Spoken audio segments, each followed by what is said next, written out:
সুপ্রিয় শিক্ষার্থীবৃন্দ ও আমার সহকারী শিক্ষকবৃন্দ, আমি আজ তোমাদের সম্মুখে উপস্থিত হয়েছি অনলাইনে ক্লাস নেওয়ার জন্য।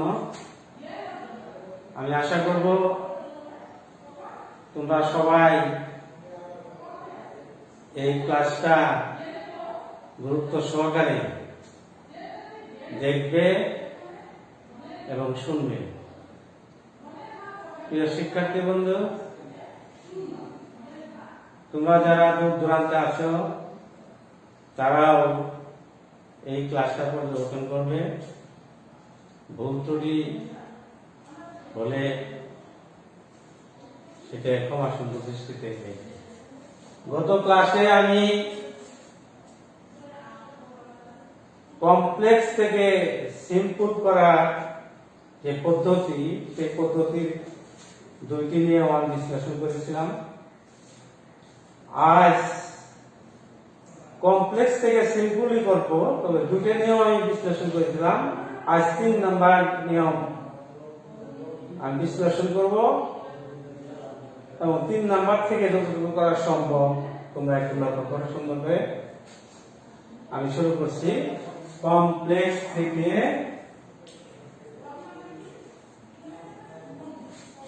Complex two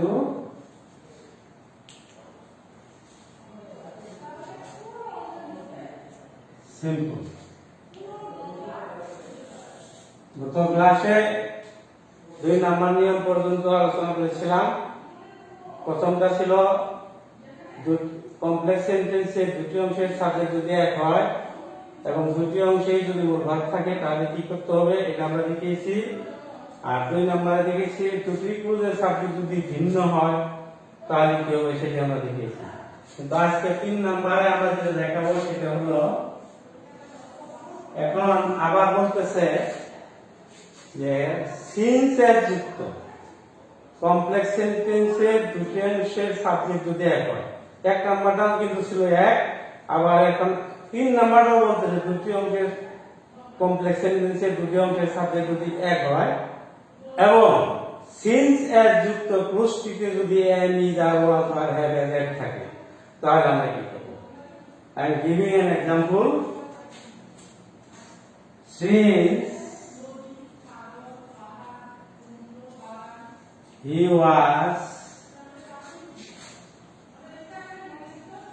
small,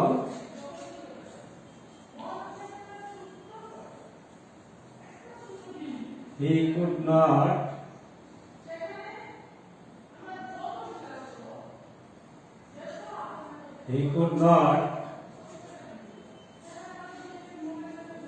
work hard. এখন দেখো সিন যুক্ত প্রথম অংশে since he was small, he could not work hard, সে কঠোর পরিশ্রম করতে পারে না।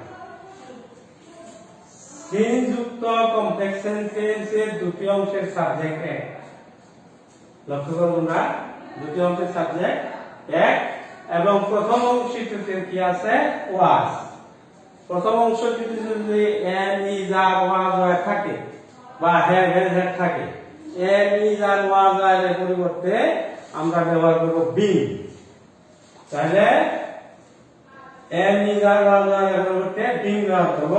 আর এই সিন্সটাকে আমরা তুলে নিব। সিন্সটাকে তুলে দিয়ে সিন্সের পরিবর্তে আমরা লিখব বিকজ অফ। সিন্সের পরিবর্তে লিখব বিকজ অফ। এরপর আমরা লিখব সাবজেক্ট কি আছে এখানে হি। হি এর conceive he, nominative case, objective case হলো হিম আর পজিটিভ কেস হলো হিজ। তাহলে বিকজ অফ এন্ড সাবজেক্টের positive case his. Because of his am is are was are এর পরিবর্তে being, E E I N being. Because of his being, তারপরে he could not work hard. দ্বিতীয় অংশে আর কোনো পরিবর্তন হবে না। সিন্সের পরিবর্তে বিকজ অফ, সাবজেক্টকে প্রশিক্ষণ করতে হবে because of his, am is are was are এর পরিবর্তে being, because of his being, এখানে sorry mistake, small, because of his being small, তারপরে পরের অংশ তৃতীয় অংশটি যা আছে তাই থাকবে। আরেকটু উদাহরণ দিতেছি, তোমরা লক্ষ্য করো।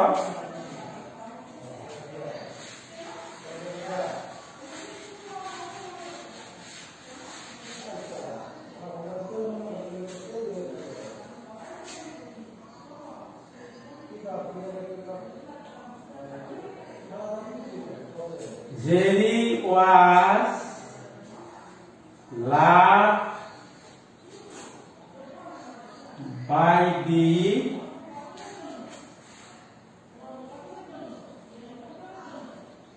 authorities as he had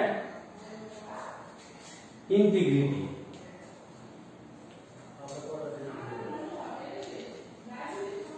Integrity. এখানে লক্ষ্য করো, Jerry was loved by the authorities as he had integrity. এখানে লক্ষ্য করো, as যুক্ত পুরুষটি হলো দ্বিতীয় পুরুষটা,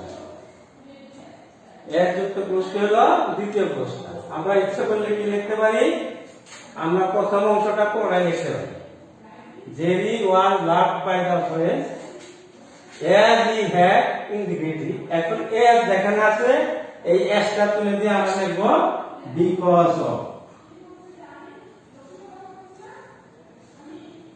বিকজ অফ, তারপরে সাবজেক্ট আছে হি, এখন ফর্ম হলো his, because of his having, head আছে, was were M is are was আর থেকে হ্যাভিং, হ্যাভ হেড থাকলে এম ইজ আর ওয়াজ আর থাকলে বিং, আর হ্যাভ হেড থাকলে হ্যাভিং। এখানে হেড আছে, আমরা হ্যাভিং ব্যবহার করব। Because of his having integrity.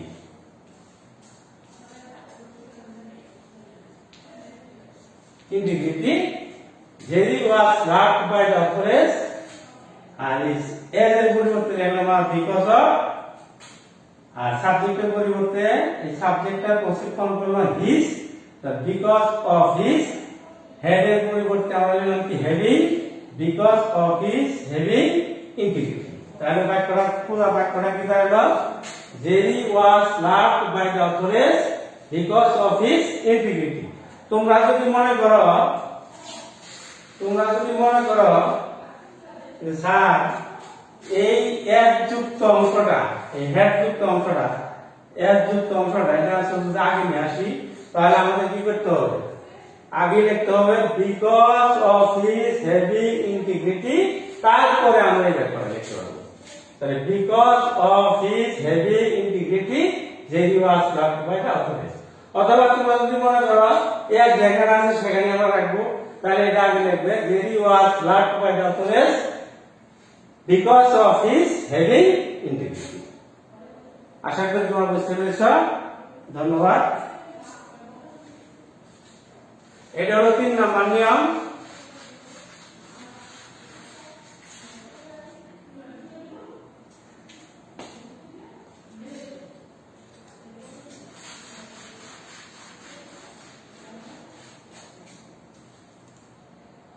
चार नंबर नियम আমরা আসবো।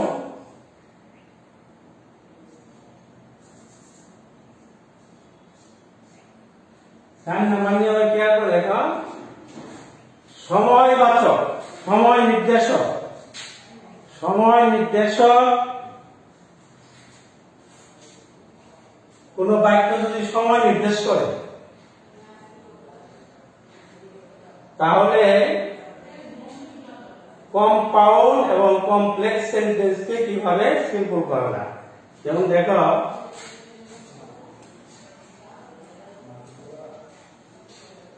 it was 20 years ago I was living in Paris. It was 20 years ago.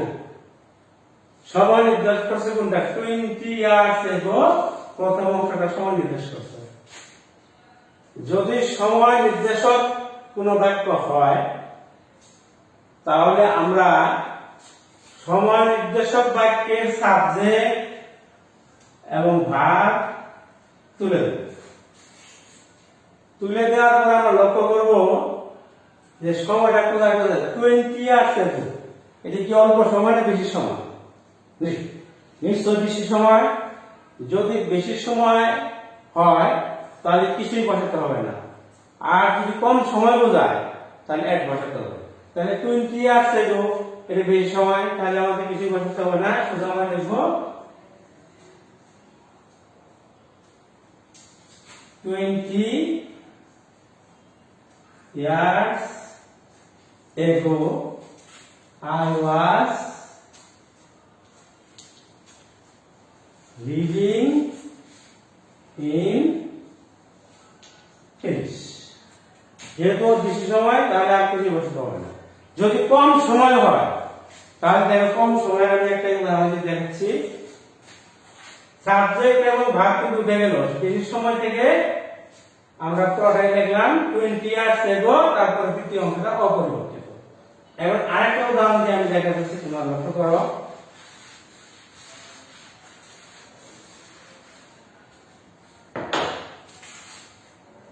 I could picture him when he was full. I could picture him when he was full. এখন দেখো when আছে মাঝখানে, তাহলে সময় নির্দেশ করে দ্বিতীয় অংশটা। দ্বিতীয় অংশটা সময় নির্দেশ করছে। তাহলে আমরা প্রথম অংশটা যা আছে পুরোটাই লিখি I could picture him, তারপরে দ্বিতীয় অংশে আমরা when and থেকে তুলে যাবে, when তুলে দিলাম, সাবজেক্ট তুলে দিলাম, ও আলো তুলে দিলাম, থাকবে ফোরটা সহজ হচ্ছে না। ফোর বয়সের ক্ষেত্রে চারটে খুব অল্প সময় বোঝায়, যার জন্য এখানে বোঝাবে এক।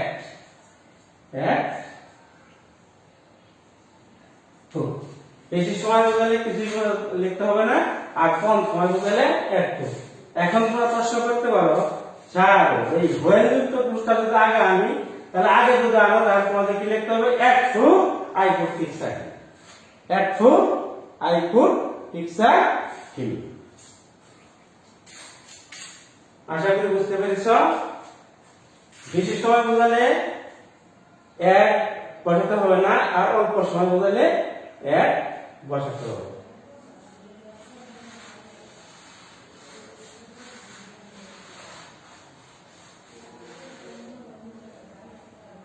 পাঁচ নম্বর নেম আসো।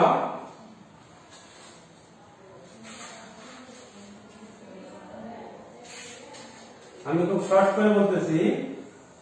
5 নাম্বার হলো আসছে ইফ দ্বারা গঠিত। ইফ দ্বারা গঠিত শর্তমূলক নামবোধক কমপ্লেক্স সেন্টেন্সকে কিভাবে সিম্পল করা যাবে? ইফ দ্বারা গঠিত, ইফ যুক্ত থাকবে এবং ওই বাক্যটা নেগেটিভ হবে এবং একটা শর্ত দেওয়া থাকবে। যদি শর্ত দেওয়া থাকে এবং নেগেটিভ হয় এবং ইফ যুক্ত থাকে তাহলে ওই কমপ্লেক্স সেন্টেন্সের সিম্বল আমরা কিভাবে করব? তাহলে দেখো if you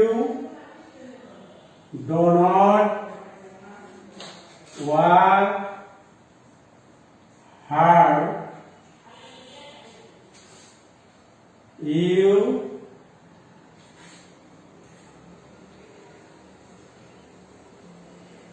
cannot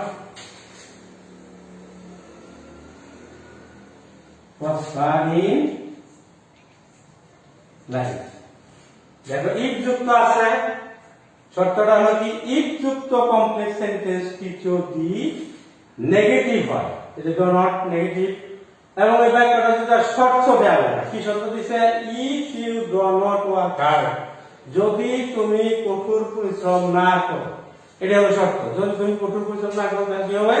you can not prosper in life, তুমি জীবনে উন্নতি করতে পারবে না, তুমি জীবনে উন্নতি করতে পারবে না। তাহলে ইফ যুক্ত কমপ্লেক্স সেন্টেন্সটি যদি নেগেটিভ হয় এবং একটা শর্ত দেওয়া হয়, তাহলে আমরা প্রথমে ইফ এর পরিবর্তে আমরা লিখব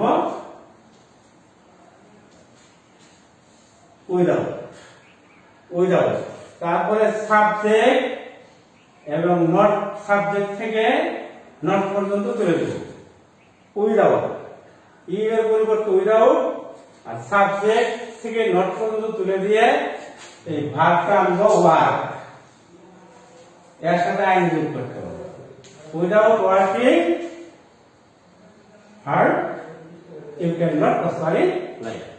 যদি শর্তমূলক না বোধক কমপ্লেক্স সেন্টেন্স, শর্ত আছে এবং না বোধক আছে, যার জন্য আমাদের কি করতে হবে? উইদাউট, তারপরে সাবজেক্ট থেকে নট পর্যন্ত বাদ দিয়ে মূল ভার্বের প্রেজেন্ট কন্টিনিউয়াস আইন যোগ, তারপরে প্রথম অংশের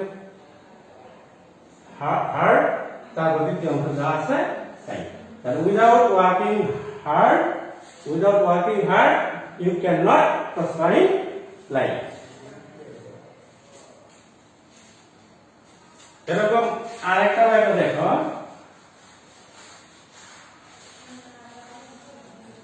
if you do not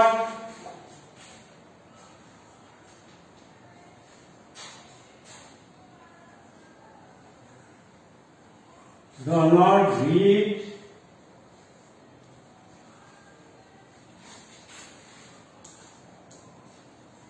attentively,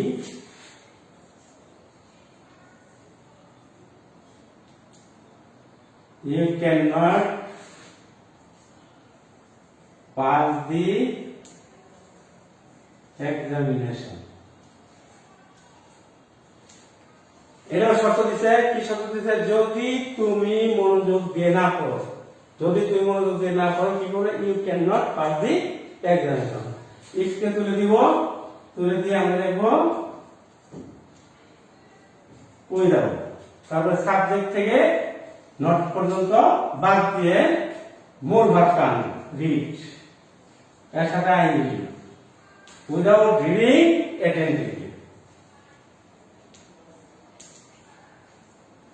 attentively, তারপর দ্বিতীয় বাক্য যা আছে তাই। তাহলে without reading attentively you cannot pass the examination. বুঝা গেছে? ধন্যবাদ। এখন আরেকটু কথা বলে আমি তোমাদের আজকে ক্লাস শেষ করব, সেটা হলো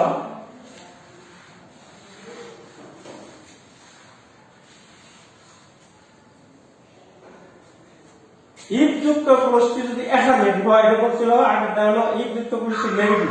কারণ ইফ যুক্ত ক্লোজটি যদি অ্যাফার্মেটিভ হয় তাহলে আমরা যেখানে বাই বসাচ্ছি সেখানে হবে, এই উইদাউট বসাচ্ছি সেখানে হবে বাই। যেমন ধরো if you eat balanced diet you can keep fit. if যুক্ত প্রশ্নের হবে ঠিক, যেমন ইফটা তুলে দিয়ে আমরা বসাবো বাই, তাহলে ইউ থেকে ইউটাও বাদ দেবো, আমরা সাবজেক্টটা বাদ দেবো, মূল ভার্বে ইট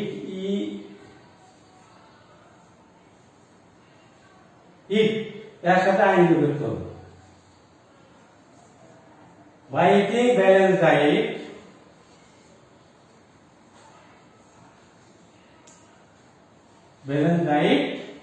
you can, by eating balanced diet, you can keep fit. You can